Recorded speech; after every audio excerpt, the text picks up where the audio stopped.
2027. Introduce yourself.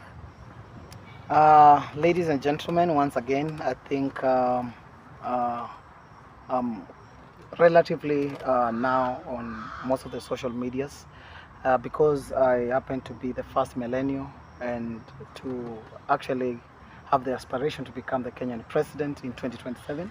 So my name is Patrick Osoi. Yeah. Yeah. So my first question to you, Yeah. Mr. President, Yeah. would be what took you interest to participate in politics in Kenya and specifically the presidential seats? Actually, I want to say that I looked like I was someone who was isolated because when I started this aspiration, when I became actually loud about it, that is around May, when I came into the country and I went around through several counties. I was in Kisumu County, I was in Vihiga County, and also was in Nairobi County. I also met a few of politicians and told them about the aspiration that I had. So the challenging thing is that my aspiration to become the Kenyan president actually started way back when I was working with the government of our country. So I noticed we had a lot of problem, and especially the policies. And again, we had problems to do with corruption. I want to say the thing that made me or geared me from fighting impunity, corruption, such kind of things that are not, I would say they're not human, is that I was a special force soldier, and when you're a special force soldier, there are many things you're taught, and this is all about your life. You like your life on the line. So one of the things that we disregard as a special unit, or maybe as a security people, is that false information. So we were trained and told that any person who gives you false information is actually a capable, like a capable killer. So that thing, when I was growing in ranks in the government, I realized there was a lot of misuse of people, misuse of security forces, misuse of. So I felt there was a need for a person who was genuine to the cause and who, in this case, understands the dynamics of our country. So, and in this case, I would say that I was privileged to be in the defense forces, let alone went to the National Intelligence Service, that which gave me the biggest picture of our country.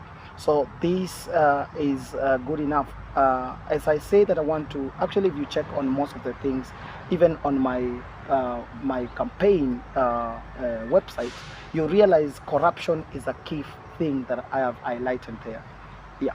So if you became president Yeah. today, Yeah. you can fight corruption. Actually, I want to say that most of the things that we're going to capitalize on is meritocratic way of governance of this country, whereby somebody doesn't have to know anyone. You don't have to be known what tribe you come from. It doesn't need to be known like nobody has to bring you to get a job, especially if it's a government job. Because what I'm saying is that when we have good governance and we have a meritocratic whereby somebody is in their possession, it is on merit, not because you know someone, not because of anything, or you qualify for that particular possession. These things, I want to say that how we're going to deal with it actually is through softwares which are able to run the CVs or resume. If your CV is run through a system or a computer system, it will not be about whoever sees that CV. So it will be about a system determining who qualifies for that particular job.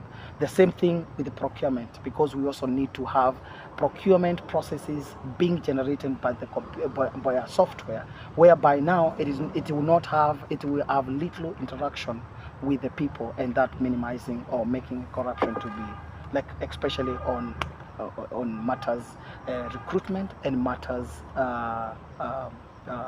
the matters procurement. Okay. Yes. On that point, that Yes. is what is bringing me to my next question. Yes. Because everyone knows about the protest that has been happening for the past 1 month here in Correct. Kenya. Yes. And you know, Gen Zs are people who are not taking mediocrity, and they are just fearless, they are tribeless, they are leaderless, and they don't want to feel like someone is taking advantage of them. Correct. So what would you say about that? Actually, I'm very happy because also the other day in K24, I also made it very clear, and I also post a disclaimer because I want everyone from Gen Z, millennials, to check my videos from May prior to any demonstration in this country. I was the first person to declare that we have gotten to a point of saying enough is enough, and that we are going to begin a movement. This is in Jacaranda. I stated that we are going to begin a movement called Enough is Enough, because I had felt there was a lot of punitive taxation that is previous year, and now the following year, which was this year, was more worse than what we would expect. Again, I want to say that my aspiration for the Kenyan presidency does not link up by saying that you are a leader for Gen Z or millennial. So we are just in solidarity on what Gen Zs are doing and millennials are doing, because that is what we are all advocating for, change in this country.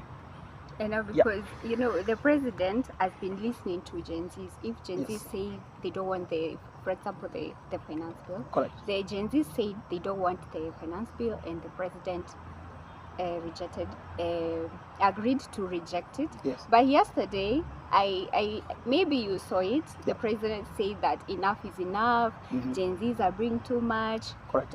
All that. Yes. So what's your take on that also? I would actually want to advise our president, Dr. William Ruto.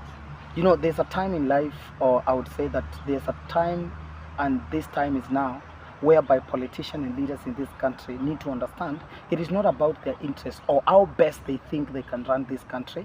It is important to know it doesn't matter how they want to run this country, especially if it is people saying it.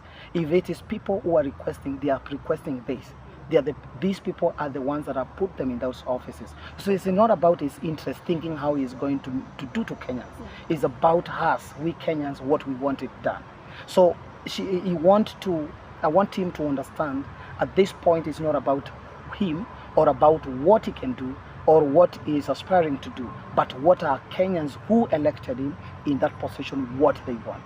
Once he comes to that understanding, I can tell you and I can assure you for sure, if Dr. William Ruto today comes out and saying that Gen Zs and millennials, now I have come to you, I want you to show me what and how you want us to run this government. I'm telling you, there will be no fight. Yes. Oh my goodness, let me tell you one thing. I was trying to calculate the amount of money that we spend, especially giving the CDFs to the bursaries to respective offices. That is, we give bursaries to the MPs, we give bursaries to the women rep, we give bursaries to the office of the governor. I want you to calculate almost 130 million is given to a particular constituency. We have over 290 constituencies in this country. If you calculate 130 million times those constituencies, and then not bearing that we have 650 million that is given to do research and other things, I want to tell you, and this is the calculation that anybody can do, the education in this country can be absolutely free from primary level to secondary level, bearing that these monies, I'm saying this, I want, or I would advocate that these monies that are given to members of parliament to be given directly to the institutions or to the school system, so that the school is able to give free education. So and I want to say that the work of a member of parliament or the work of any legislature in this country, their job is not to give bursaries. Their job is actually to represent the interests of the people in the parliament. Their job is to legislate. So I wonder why and who came up with this thing of giving people bursaries, like individuals, in this case the legislature, to take back to the people. I think it was a mindset whereby they wanted these people to continue showing up or showing off that they are in relation helping the community. So those are the kind of things I think they should be scrapped off and given directly to the education system, so that our education can be free to our kids. Yeah. Specific. If today Dr. William Ruto, who is the president of this country, took the initiative, and if you listen to his interview when he was talking to addressing the Nation Matters demonstration in this country, I can assure you he admitted that there was a problem by his communication people to pass the information that was to bring clarity to the citizens, and then we would have not gotten into these rampages we have today in this country. I want to say, and I want to assure everyone, at whatever level of management, whatever is key, even from the military perspective or from the security perspective, whatever is key for any clarity is communication. If there is clarity and proper communication and channel in this country, I can tell you and I can assure you, Kenyans are very considerate people. Kenyans, they cannot demand what they know it is not possible. They will demand and they will give me a job knowing that it is possible. We can bring this country to a first world country, I'm telling you. Yeah. Without borrowing elsewhere. Let me tell you, from an economic perspective, if this country we were to embrace a corporation, reducing the corporation tax. Corporation tax means what? We be considerate to investors. We be considerate to companies. We be considerate to industries to come into this country or to grow into this country. Reduce the corporation tax to around 15% or 10%. I'm telling you the truth. We are going to have a revolution of economy in this country. We are going to have employment of youth in this country until we'll have to source people to be employed in this country. So the matter of playing and balancing between what are you taxing, why are you taxing, you get? So those are the kind of things that I think to revolutionize our economy we need to check on. Also, we also need to check, are we going the way of economic model taxation or economic model way, or are we going through the taxation model way? Because those are two possible things to do. So I will see, or I will advise, or the economists will advise us, do we balance between the economic model and taxation model, whereby economic you believe in borrowing money and in investing money into projects that are viable and that which will give more return than what you borrowed. But we cannot borrow money to actually pay our current expenditures. Yeah. The health service is a basic need, and that which in the provision of our constitution that every Kenyan has the right to get proper medication, actually proper medication in this country. I want to tell you that corruption has made NHIF, has made our new system that people are pocketing, people are milking, whereby a person goes to the hospital and even the time they take to pay the bills is long term. Why? The money has been milked. Let me tell you, if we are able to curb the corruption in this country, even our medical services today, the money that Kenyans are contributing towards the medical services in this country, I can tell you for sure that we are going to have a health care service that is accessible to everyone. Again, we're also going to push the KEMSA. You've heard of KEMSA corruption and all that stuff. So it's all about corruption. If we are able to kill this giant called corruption and make sure that KEMSA brings medication at the levels that the country needs, then we are able to consider and see that our health services are good. Again, I will want to see a country whereby it is not about inpatient or outpatient that you need to be catered for by the insurance that you're paying to the government. I will want to see a country whereby any person, whether inpatient or outpatient, you're able to be given treatment in the manner that is acceptable to everyone.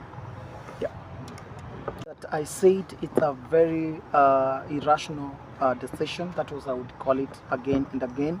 One, because he had a chance not to fire all of them, probably fire some of them, retain whoever thought that he was good enough, and then bring in another people. But we cannot expect somebody who has been fired again to be brought back again to the job. And let us be truthful. It is not possible.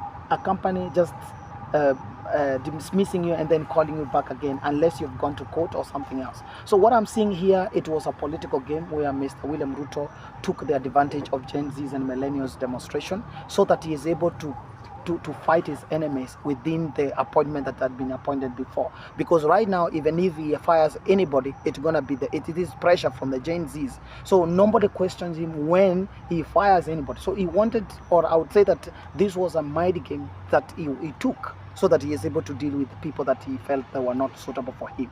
So it was not about us. It was not about what we are advocating for. So if he's a genuine person, our president today, we want to see millennials and Gen Z's feel the gaps and fill the gaps that has been left by those I call them crooks, because they've been all over doing things that are not professional in this country. And to come and talk to us, So and the people, even the people who avail themselves, the online medias in Embu, we appreciate so much. And also, we can't forget to appreciate Isaac Walton in Embu for accommodating us to have this conversation.